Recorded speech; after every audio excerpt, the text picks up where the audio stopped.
ओम गणेशाय नमः।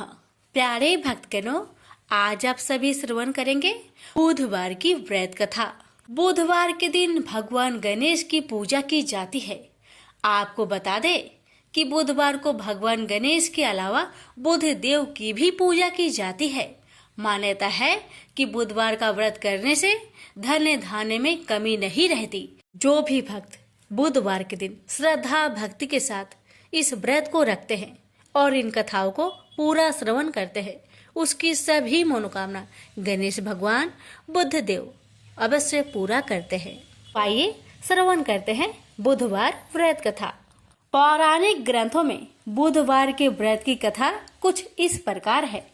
बहुत समय पहले की बात है कि एक साहूकार का नया नया विवाह हुआ था। उसकी पत्नी मायके गई हुई थी। नया नया विवाह था, नई नई उमंग थी।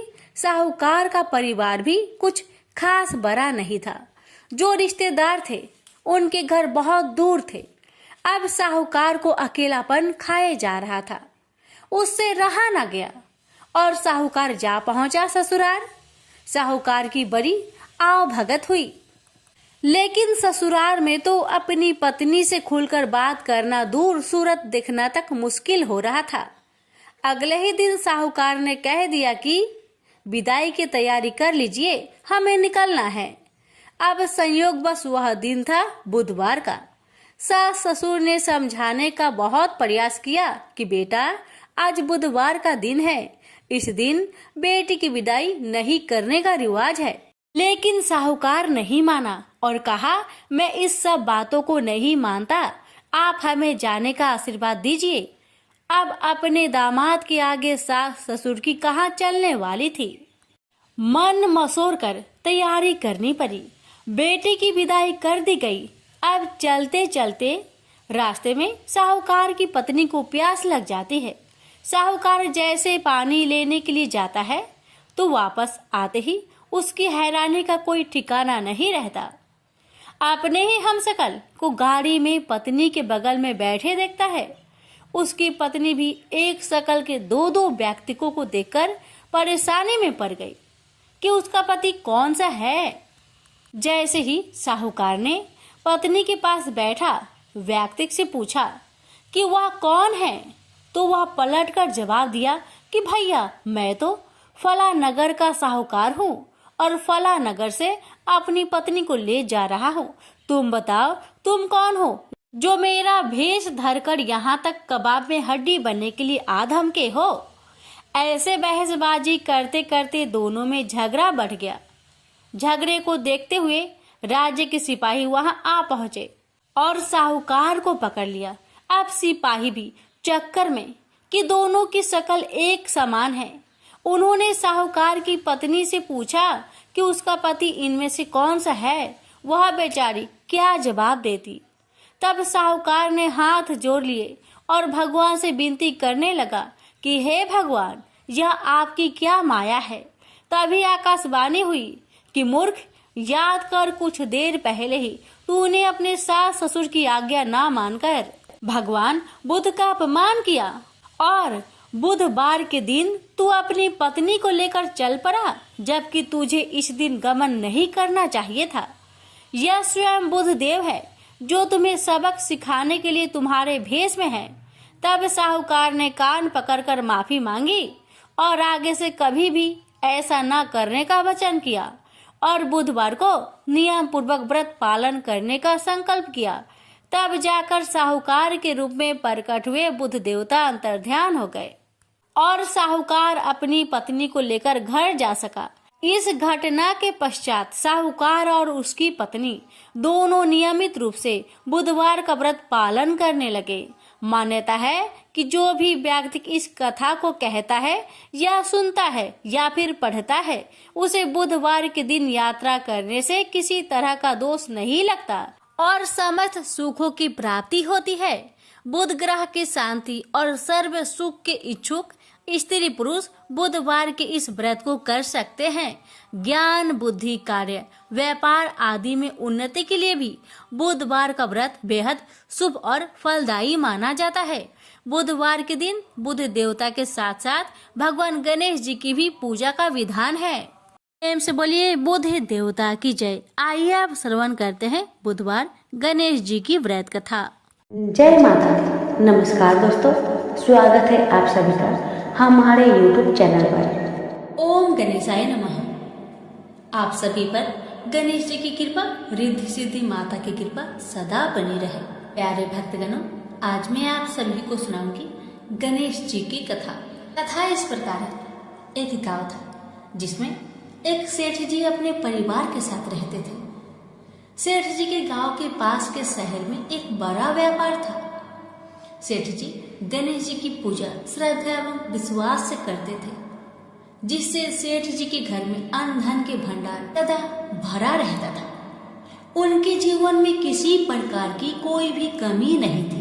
वह नित्य प्रतिदिन नियमानुसार रोज वो नदी पर नहाने जाते और आकर गणेश जी की पूजा करते थे, उन्हें भोग लगाते थे और फिर स्वयं भोजन करते थे। यह बात सेठानी जी को अच्छी नहीं लगती थी। वो धार्मिक नहीं थी और ईश्वर में इतना विश्वास नहीं रखती थी। एक बार सेठानी जी ने सोचा, यह इतना गणेश जी को मानते हैं, गणेश जी की पूजा करते हैं, इससे होता ही क्या है।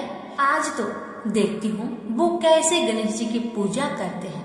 बस सेठानी दिमाग लगाकर अगले दिन जब सेठ जी नदी पर नहाने गए तो सेठानी जी ने गणेश जी की मूर्ति को उठाकर मूर्ति को कपड़े से ढककर बगीचे में जमीन में दबा दिया।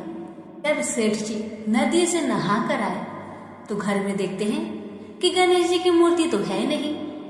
वह सेठानी से पूछते हैं, मेरी गणेश जी की मूर्ति मंदिर में क्यों नहीं है, कहाँ गया? तो सेठानी जी बोलती है, मुझे नहीं मालूम। सेठ जी गणेश जी को बहुत ढूंढते हैं पर उनकी मूर्ति घर में नहीं मिली। उस दिन सेठ जी गणेश जी का पूजा नहीं कर पाए और न ही उनको भोग लगा पाए। इसके लिए सेठ जी ने अन्न जल का त्याग कर दिया और गणेश जी से प्रार्थना करने लगे, हे प्रभु, लगता है आप मुझसे रुष्ट हो गए हैं और कहीं चले गए हैं। आप अपनी कृपा दृष्टि मुझ पर बरसाइए। हे प्रभु, मुझे दर्शन दीजिए। सेठ जी ने मन ही मन प्रतिज्ञा किया कि जब तक मुझे मेरे गणेश जी नहीं मिल जाते, मुझे दर्शन नहीं देते, मैं तब तक अन्न जल का त्याग करता हूँ। उस दिन पूरा दिन निकल गया। रात्रि में सेठ जी की भक्ति से प्रसन्न होकर गणेश जी भगवान ने सपने में गणेश जी भगवान एक छोटे से चूहे के साथ खेल रहे थे और चूहे को खाने को लड्डू दे रहे थे।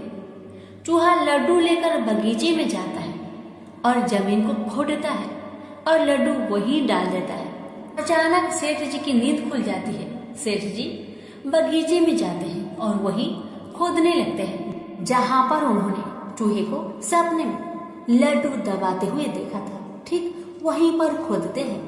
गणेश जी की कृपा से, उनके आशीर्वाद से वहीं पर गणेश जी की मूर्ति कपड़े में लिपटा हुआ मिट्टी के अंदर छुपा हुआ था। सेठ जी ने गणेश जी की मूर्ति को प्रणाम करके उन्हें लेकर घर आया और अच्छे से साफ सफाई करके उनकी पूजा की, उन्हें भोग लगाया। देखकर सेठानी ने पूछा, आपको गणेश जी कहाँ मिले? सेठ जी सेठानी जी से सपने की सारी कहानी बताते हैं। वह बात जानकर सेठानी जी को बड़ा आश्चर्य हुआ। सेठानी को मन ही मन श्रद्धा एवं विश्वास से गणेश जी भगवान की भक्त बन जाती है और सेठ जी से कहती है कि मुझसे बड़ा भारी अपराध हो गया है। अब हम दोनों पति पत्नी प्रेम सहित गणेश जी भगवान की आराधना करेंगे एवं उनकी पूजा में कोई भी कमी नहीं आने देंगे। यह सुनकर सेठ जी बड़े प्रसन्न हो जाते हैं और दोनों पति पत्नी गणेश जी भगवान को धन्यवाद करते हैं। जय बोलिए गणेश भगवान की जय, सदा ही जय। प्रभु अपनी अनुकंपा सेठ सेठानी के समान ही हम सभी पर बनाए रखना। कहानी सुनने वालों की सभी मनोकामनाएं पूर्ण करना। श्री गणेश कथा के अनुसार एक बार देवता कई विपदाओं में घिरे थे। तब वह मदद मांगने भगवान शिव के पास गए। उस समय शिव के साथ कार्तिकेय तथा गणेश जी बैठे थे। देवताओं की बात सुनकर शिव जी ने कार्तिकेय व गणेश जी से पूछा कि तुम में से कौन देवताओं के कष्टों का निवारण कर सकता है। तब कार्तिकेय व गणेश जी दोनों ही स्वयं को इस कार्य के लिए सक्षम बताए। इस पर भगवान शिव ने दोनों की परीक्षा लेते हुए कहा कि तुम दोनों में से जो सबसे पहले पृथ्वी की परिक्रमा करके सबसे पहले हमारे पास आएगा वही देवताओं की मदद करने जाएगा।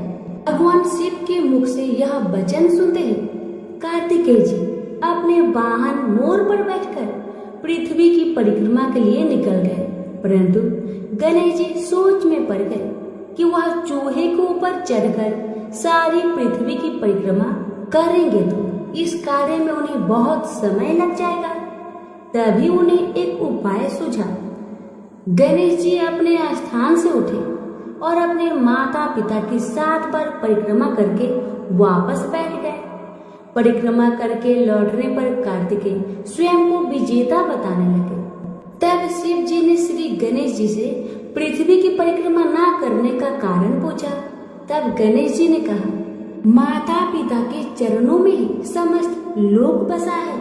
यह सुनकर भगवान शिव ने गणेश जी को देवताओं के संकट दूर करने की आज्ञा दी। इस प्रकार भगवान शिव ने गणेश जी को आशीर्वाद दिया कि चतुर्थी के दिन जो तुम्हारा पूजन करेगा और रात्रि में चंद्रमा को अर्घ्य देगा उसके तीनों पाप यानी देहिकता, देविकता तथा भौतिकता दूर होंगे। इस व्रत को करने से व्रतधारी के सभी तरह के दुख दूर होंगे और उसे जीवन की भौतिक सुखों की प्राप्ति होगी। चारों तरफ से मनुष्य की सुख समृद्धि बढ़ेगी, पुत्र पौत्र आदि धन ऐश्वर्य की कमी नहीं रहेगी।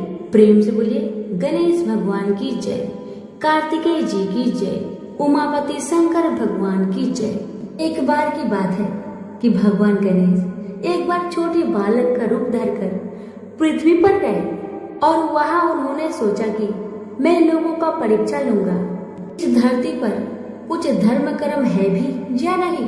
भगवान गणेश अपने दोनों हाथों में एक एक छोटी चम्मच पकड़कर एक चम्मच में चावल और एक चम्मच में दूध लेकर गांव के सभी घरों में बारी बारी जाकर एक ही बात कह रहे थे कि कोई मेरे लिए खीर बना दो, कि कोई मेरे लिए खीर बना दो। लोग उसकी बात सुनकर उनका मजाक उड़ाते थे।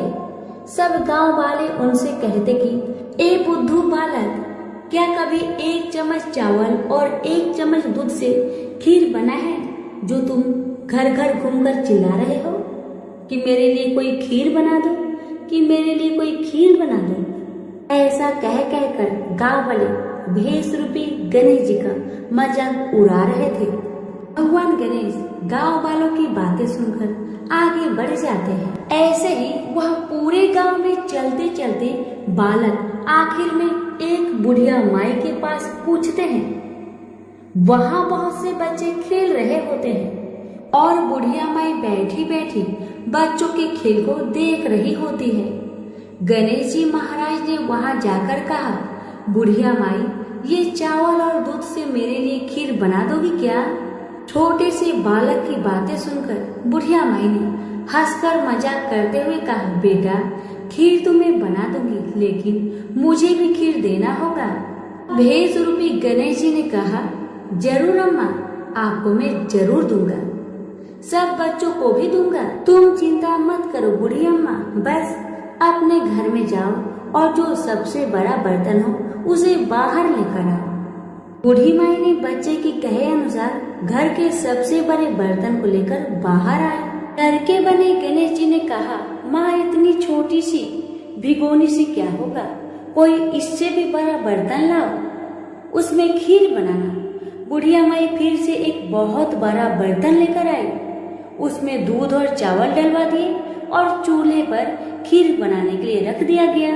जब खीर में उबाल आने लगा तो बुढ़िया माई ने थोड़ी सी खीर प्याले में निकाल ली, थोड़ी सी ठंडी करके गणेश जी का नाम लेकर भोग लगाकर चखने लगी। खीर तो अति स्वादिष्ट बनी थी।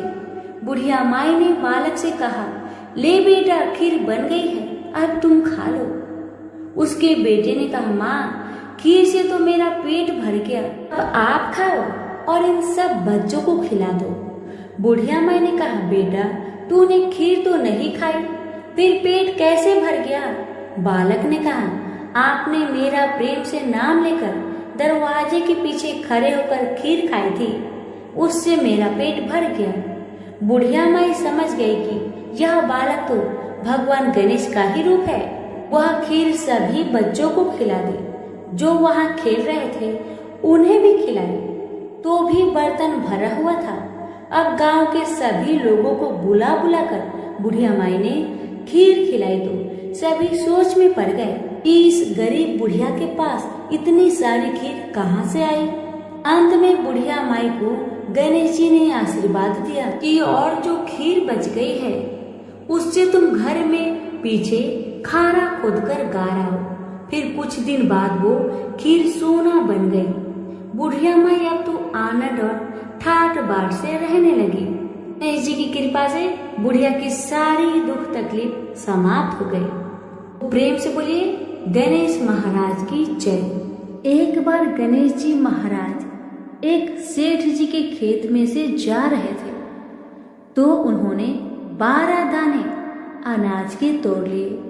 फिर गणेश जी के मन में पछतावा हुआ कि मैंने तो सेठ जी के यहाँ चोरी कर ली। तो गणेश जी सेठ जी के 12 साल की नौकरी करने लग गए। एक दिन सेठानी राख से हाथ धोने लगी तो गणेश जी ने सेठानी का हाथ पकड़कर मिट्टी से हाथ धुला दिया। सेठानी सेठ से बोली कि ऐसा क्या नौकर रखा है, नौकर होकर उसने मेरा हाथ पकड़ लिया। सेठ जी ने गणेश को बुलाकर पूछा कि तुमने सेठानी का हाथ क्यों पकड़ा? तो गणेश जी ने बोला कि मैंने तो एक सिर की बात बताई है। राख से हाथ धोने से घर की लक्ष्मी नाराज होकर घर से चली जाती है और मिट्टी से हाथ धोने से आती है। सेठ जी ने सोचा कि गणेश है तो सच्चा। थोड़े दिनों बाद कुंभ का मेला आया। सेठ जी ने कहा, गणेश सेठानी को कुंभ के मेले में स्नान करा के ले आओ। सेठानी किनारे पर बैठकर नहा रही थी तो गणेश जी उनका हाथ पकड़कर आगे डुबकी लगवा लाए। घर आकर सेठानी ने सेठ से कहा कि गणेश ने तो मेरी इज्जत ही नहीं रखी और इतने सारे आदमियों के बीच में मुझे घसीट कर आगे पानी में ले गए। तब सेठ जी ने गणेश जी को पूछा कि ऐसा क्यों किया? तो गणेश जी ने कहा कि सेठानी किनारे बैठकर गंदे पानी से नहा रही थी तो मैं आगे अच्छे पानी में डुबकी लगवा कर ले आया। इससे अगले जन्म में बहुत बड़े राजा और राजपाट मिलेगा। सेठ जी ने सोचा कि गणेश है तो सच्चा। एक दिन घर में पूजा पाठ हो रही थी, हवन हो रहा था। सेठ जी ने गणेश को कहा कि जाओ सेठानी को बुलाकर ले आओ। गणेश जी सेठानी को बुलाने गया तो सेठानी काली चुनरी ओढ़कर चलने लगी तो गणेश जी ने काली चुनरी फाड़ दी और कहा कि लाल चुनरी ओढ़ के चलो। सेठानी नाराज होकर सो गई। सेठ जी ने आकर पूछा, क्या बात है? तो सेठानी ने बोली कि गणेश ने मेरी चुनरी फाड़ दी। सेठ जी ने गणेश को बुलाकर बहुत डांटा और कहा, तुम बहुत बदमाशी करते हो। तो गणेश जी ने कहा, पूजा पाठ में काला वस्त्र नहीं पहनते हैं, इसलिए मैंने लाल वस्त्र के लिए कहा। काला वस्त्र पहनने से कोई भी शुभ काम सफल नहीं होता है। फिर सेठानी ने सोचा कि गणेश है तो समझदार। एक दिन सेठ जी पूजा करने लगे तो पंडित जी ने बोला कि वो गणेश जी की मूर्ति लाना भूल गया, अब क्या करे? तो गणेश जी ने बोला कि मेरी कोई मूर्ति बनाकर विराजमान कर लो, आपके सारे काम सफल हो जाएंगे। यह बात सुनकर सेठ जी को भी बहुत गुस्सा आया और वो बोले कि तुम तो अब तक सेठानी से ही मजाक करते थे, मेरे से भी करने लग गए। तो गणेश जी ने कहा, मैं मजाक नहीं कर रहा हूँ, मैं सच बात कह रहा हूँ। इतने में ही गणेश ने गणेश जी का रूप धारण कर लिया और सेठ और सेठानी ने ही गणेश जी की पूजा की। पूजा खत्म होते ही गणेश जी अंतर ध्यान हो गए। सेठ सेठानी को बहुत धोखा हुआ और उन्होंने कहा कि हमारे पास तो गणेश जी रहते थे और हमने उनसे इतना काम करवाया। तो गणेश जी ने सपने में आकर सेठ जी को कहा कि आपके खेत से मैं 12 अनाज के दाने तोड़ लिया था, उसी का तो उतारने के लिए मैंने आपके यहाँ काम किया था। गणेश जी की कृपा से सेठ जी की करोड़ों की माया हो गई। हे गणेश जी महाराज, जैसे सेठ जी को दिया वैसा सबको देना, कहते को, सुनते को और सारे परिवार को दे। प्रेम से बोलिए जय श्री गणेश। समय की बात है कि विष्णु भगवान का विवाह लक्ष्मी जी के साथ निश्चित हो गया। विवाह की तैयारी होने लगी। सभी देवताओं को निमंत्रण भेजे गए, परंतु गणेश जी को निमंत्रण नहीं दिया गया। कारण जो भी रहा हो, अब भगवान विष्णु की बारात जाने का समय आ गया। सभी देवता अपनी पत्नियों के साथ विवाह समारोह में आए। उन सब ने देखा कि गणेश जी कहीं दिखाई नहीं दे रहे हैं। तब वे आपस में चर्चा करने लगे कि क्या गणेश जी को नहीं न्योता गया है या स्वयं गणेश जी नहीं आए हैं। सभी को इस बात पर आश्चर्य होने लगा। तभी सबने विचार किया कि विष्णु भगवान से ही इसका कारण पूछा जाए। विष्णु भगवान से पूछने पर उन्होंने कहा कि हमने गणेश जी के पिता भोलेनाथ महादेव को न्योता भेजा है। यदि गणेश जी अपने पिता के साथ आना चाहते हैं तो आ जाए, अलग से न्योता देने की कोई आवश्यकता भी नहीं है। दूसरी बात यह है कि उनको 1.25 मन मूंग, 1.25 मन चावल, 1.25 मन घी और 1.25 मन लड्डू का भोजन दिन भर में चाहिए।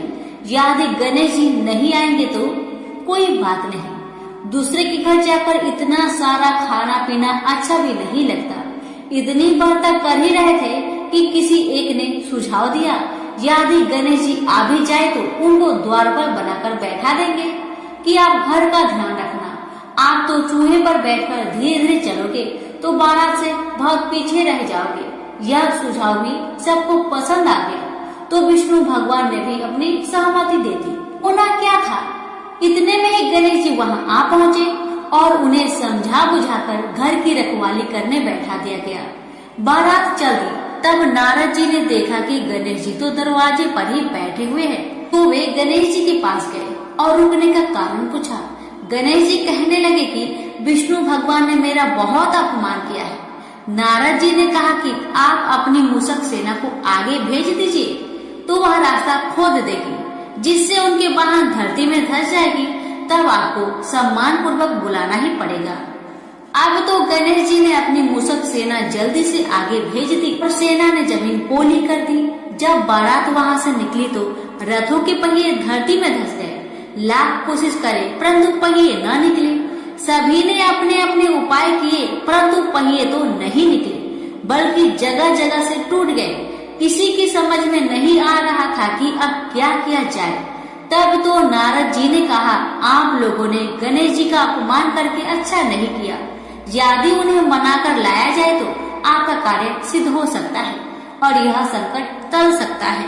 भगवान शंकर ने अपने दूत नंदी को भेजा और वे गणेश जी को लेकर आए। गणेश जी का आदर सम्मान के साथ पूजन किया। तब कहीं रथ के पहिए निकले। अब रथ के पहिए निकल तो गए परंतु वह टूट फूट गए थे। उन्हें सुधारेगा कौन? पास के खेत में खाती काम कर रहा था, उसे बुलाया गया। खाती अपना कार्य करने से पहले श्री गणेशाय नमः कहकर गणेश जी की वंदना मन ही मन करने लगा।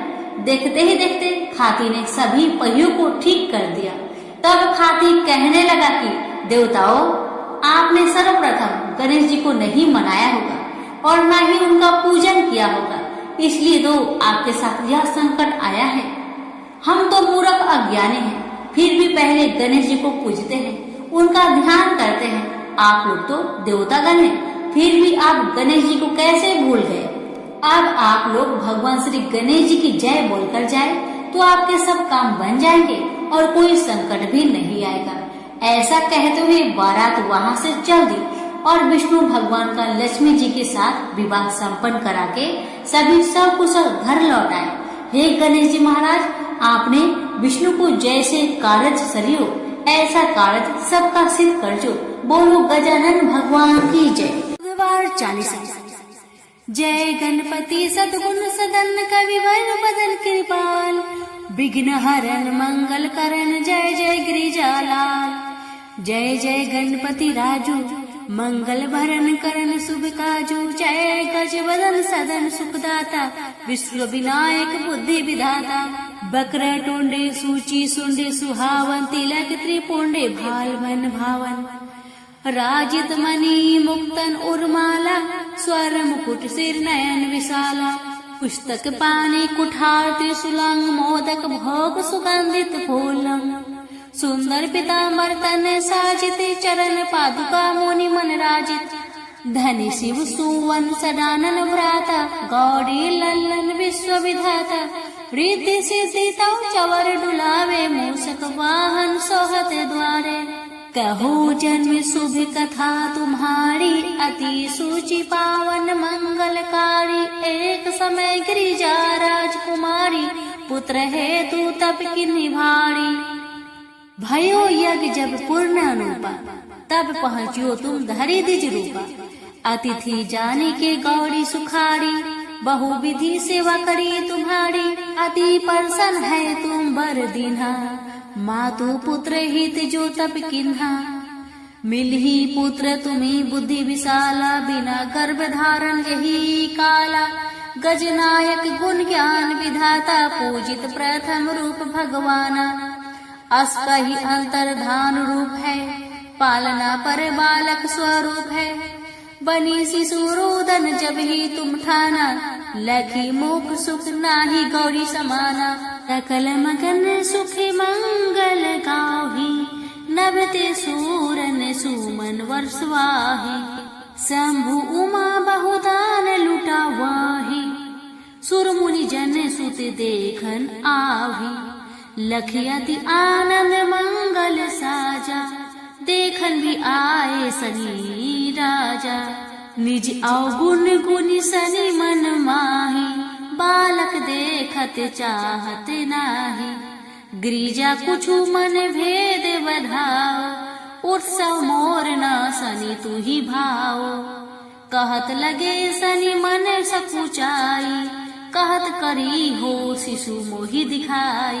नहीं विश्वास उमा करे भाऊ, सनी सो बालक देखित कहाऊ। परत ही सनी दृंग कोन प्रकाशा, बालक सिर उड़ गयो आकाशा।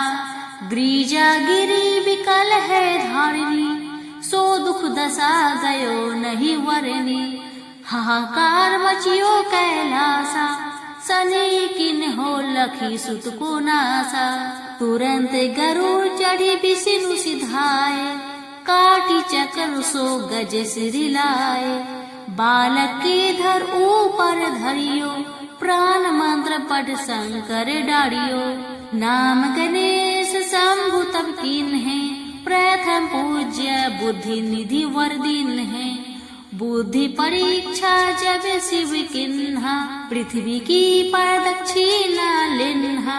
चले सडानन भरे में भुलाई, रची बैठ तुम बुद्धि उपाई। चरण मातु पितु के धर लिन्हे, तीन के साथ प्रदक्षिणा किन्हे। धनी गणेश कहि शिव ही हरि से, नभते सूरन सुमन बहु बरसे। तुम्हारी महिमा बुद्धि बराई, से सहस मुख सके न गाई। मैं मतिहीन मलिन दुखारी, करहूँ कौन विधि विनय तुम्हारी। भजत राम सुंदर प्रभु दासा, लाख प्रयास ककरा दुर्वासा। अब प्रभु दया दिन पर कीजे, अपनी शक्ति भक्ति कुछ दीजे। प्रेम से बोलिए गणेश महाराज की जय। अब श्रवण करें गणेश जी की आरती। जय गणेश जय गणेश जय गणेश देवा, माता जाकी पार्वती पिता महादेवा। एक दंत दयावंत चार भुजाधारी, माथे सिंदूर सोहे मूस की सवारी। पान चढ़े फूल चढ़े और चढ़े मेवा, लड्डुअन का भोग लगे संत करे सेवा। जय गणेश जय गणेश जय गणेश देवा, माता जाकी पार्वती पिता महादेवा। अंधन को आँख देते कोढ़िन को काया, बाझन को पुत्र देते निर्धन को माया। सूर्य श्याम शरणाए सफल कीजिए सेवा, जय गणेश जय गणेश जय गणेश देवा। माता जाकी पार्वती पिता महादेवा, दीनन की लाज रखो शंभु सुते कारी। कामना को पूर्ण करो जय बलिहारी। प्रेम से बोलिए गणेश महाराज की जय। आरती युगल किशोर की कीजिए, तन मन न्यौछावर कीजिए। आरती योग स्वर की कीजिए, तन मन न्यौछावर कीजिए। गौर श्याम मुख निरखत लीजिए, हरि का स्वरूप नयन हरि पीजिए। रवि शशि कोटि बदन की शोभा, ताही निरखी मेरे मन लोभा। ओढ़े नीले पीठ पटे साड़ी, कुंज बिहारी गिरिवर धारी। फलन की सेज फुलन की माला, रत्न सिंहासन बैठे नंदलाला। मोर मुकुट करे मुरली सोहे, नटवर कला देखी मन मोहे। कंचन धार कपूर की बाती, हरियाय निर्मल भई छाती। श्री पुरुषोत्तम गिरिवर धारी, आरती करे सकल ब्रज नारी। नंद नंदन ब्रिज भानु किशोरी, परमानंद स्वामी अभी चल जोरी। प्रेम से बोलिए बुद्ध देव की जय।